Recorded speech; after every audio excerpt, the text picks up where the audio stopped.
इस question of complex analysis GATE 2020 क्या question है? Let f z is equal to e raise to the power 1 by z where z belongs to C minus 0।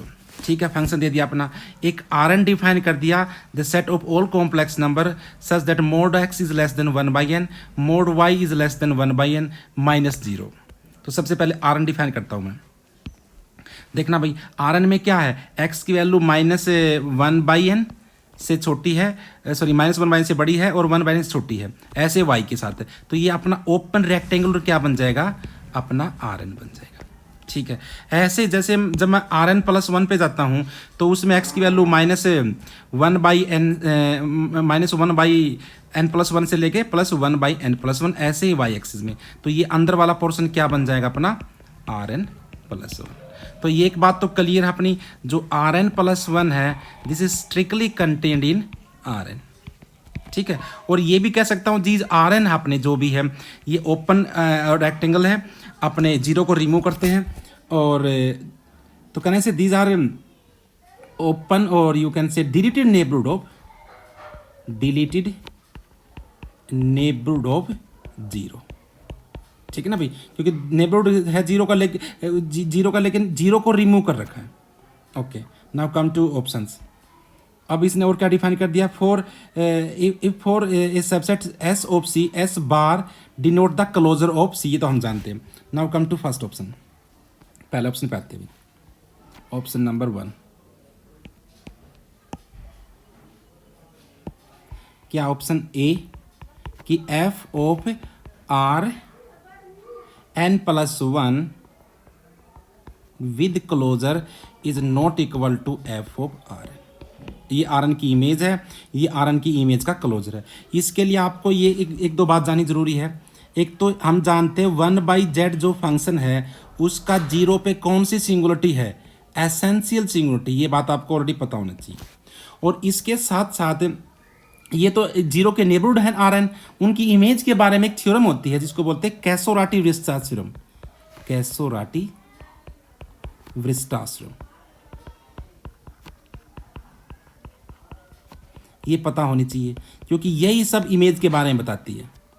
वो theorem क्या कहती है, अगर function है आपके पास है और जिस पॉइंट के ऊपर उसकी एसेंशियल सिंगुलरिटी है उसके नेबरहुड को किस पे ले जाता है, वो उसका नेबरहुड डेंस होता है। दैट इज कि जो अपना f of R N plus 1 बनेगा, ये जीरो के नेबरहुड की इमेज है, उसका क्लोजर क्या बनेगा, वो बनेगा फुल सी इन्फिनिटी के बराबर होता है। This is Casorati Weierstrass theorem. और इसने क्या कहता है, this is not equal to F R N. ये तो इमेज का क्लोजर है, ये सिंपल इमेज है। ठीक है ना, और वैसे भी इमेज में तो शायद जीरो ही नहीं आएगा, zero does not belongs to F R n, क्योंकि एफ फंक्शन कैसा आपका, f is equal to e raise to power something, exponential function है। एक्सपोनेंशियल फंक्शन में तो की इमेज में तो जीरो आता ही नहीं, इसमें जीरो नहीं है। और ये क्या अपना, ये फुल एक्सटेंडेड कॉम्प्लेक्स प्लेन है, इसमें जीरो बिलोंग करती है, इसमें जीरो बिलोंग नहीं करती। इसका मतलब ये दो सेट इक्वल नहीं है। इसका मतलब स्टेटमेंट फर्स्ट अपनी क्या है, ट्रू स्टेटमेंट। ठीक है ना भाई, तो इसके लिए आपको एसेंशियल सिंगुलरिटी जानना जरूरी है। और एसेंशियल सिंगुलरिटी के नेबरहुड में फंक्शन का क्या नेचर है वो कौन बताता है, अपनी कैसोराटी-वीरस्ट्रास थ्योरम। वो ये कहती है कि अगर आपके पास फंक्शन है जेड नोट के ऊपर उसकी एसेंशियल सिंगुलरिटी है तो आप उसका कोई भी नेबरहुड ले लो जेड नोट का और उसकी इमेज ले लो, that is dense in C infinity, और you can say image of N Z not neighbourhood with closure is equal to C infinity. ठीक है, now come to option number B. उसमें क्या कह रखा है, उसमें कह रखा है F of R N with closure minus F of R N plus 1 with closure is equal to F of R N minus R N plus 1 full closure. देखना यही है भाई, हाँ यही है।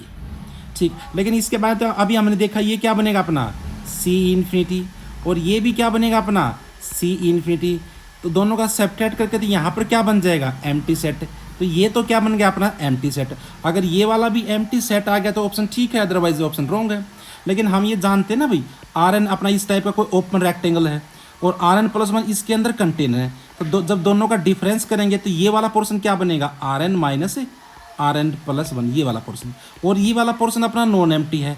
नॉन एम्प्टी की इमेज क्या होती है, अपनी non empty. So this is non empty. ये अपना एम्प्टी है, ये नॉन एम्प्टी, ये तो इक्वल नहीं है, लेकिन ऑप्शन में क्या कह दिया, इक्वल है। So this is incorrect option. Now come to option number C.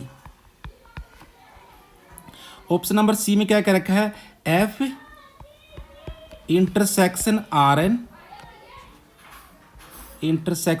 N n start from 1 to infinity whole closure is equal to intersection f R n whole closure, R n whole closure n start from 1 to। इसके बारे में देखना। अच्छा ये वाले portion तो क्या बनेगी, सी इन्फिनिटी बनेगी, यानी सारा इंटरसेक्शन सेम ही रहेगा, तो ये तो अपना सी इन्फिनिटी बन जाएगा, ये वाला पोर्शन तो क्लियर कट हो गया। ठीक है, अब इसमें क्या कर रखा है, इसने जो अपने आर एन है उनका इंटरसेक्शन कर लिया। हम जानते हैं आर वन कुछ ऐसे बनेगा, फिर आर टू कुछ ऐसे बनेगा, R three and so on and करते जाएंगे। एंड में क्या जीरो आएगा, लेकिन जीरो सबसे रिमूव कर रखा है, तो इसका इंटरसेक्शन क्या बनेगा, अपना एम्प्टी बनेगा। और एम्प्टी की इमेज भी क्या, एम्प्टी क्लोजर भी क्या, एम्प्टी। इधर एम्प्टी बन जाएगा, इधर सी इन्फिनिटी बनेगा। इसका मतलब ये तो इक्वल नहीं है। ऑप्शन में क्या कह रहा है कि equal, so option C is wrong. Now come to option number D. Option number D is f R n closure is equal to F R n closure is equal to F R N plus one full close. हाँ ये तो हम जानते हैं, ये भी सी infinity, ये क्या है, डिलीटेड नेबरहुड ऑफ जीरो है, ये भी क्या डिलीटेड नेबरहुड ऑफ जीरो। ठीक है ना, कैसुरैटिव वेस्टा से ये क्या बन जाएगा, सी इन्फिनिटी ये भी इक्वल है। तो इसका मतलब ऑप्शन डी भी करेक्ट है और ऑप्शन ए भी करेक्ट है। So now come to option. Option A is correct, option D is also correct. These are incorrect option. Okay, thank you.